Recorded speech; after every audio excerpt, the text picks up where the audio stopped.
These are the instructions how to install the push together turn lock.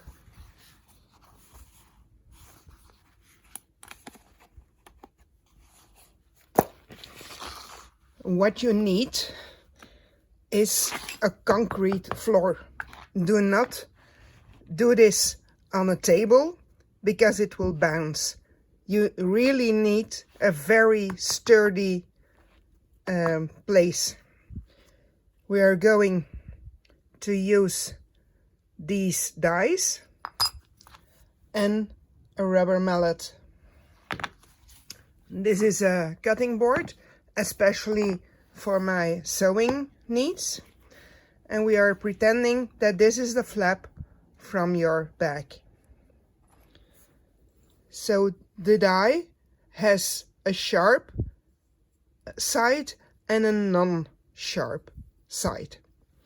So once you decide where you want to make the hole, you place the die on it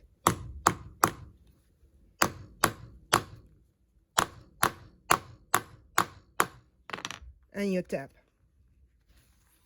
Make sure you're completely through it, and then you can remove it.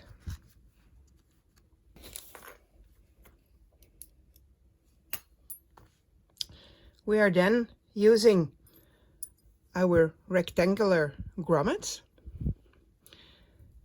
Those have a female side and a male side. I'm not explaining why, but you place it inside.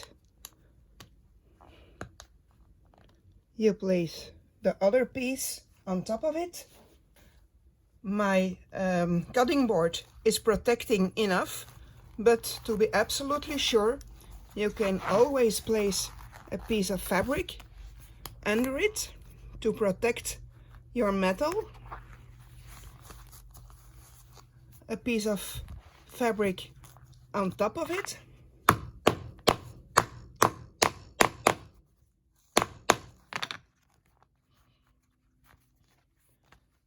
And it's now attached.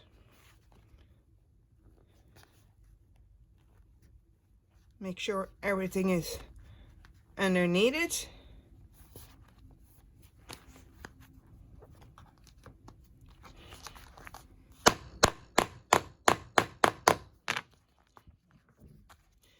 Since the grommet has a certain depth, make sure that your flap is at least that thickness. So you can see what the size is that it needs to have. You can always add a piece of foam or another piece of fabric right at that part where you're placing your grommet. The other side of the lock you place on the other side of your bag, and that's just 2 snips in it. Once it's in it, this goes over, and that's your lock.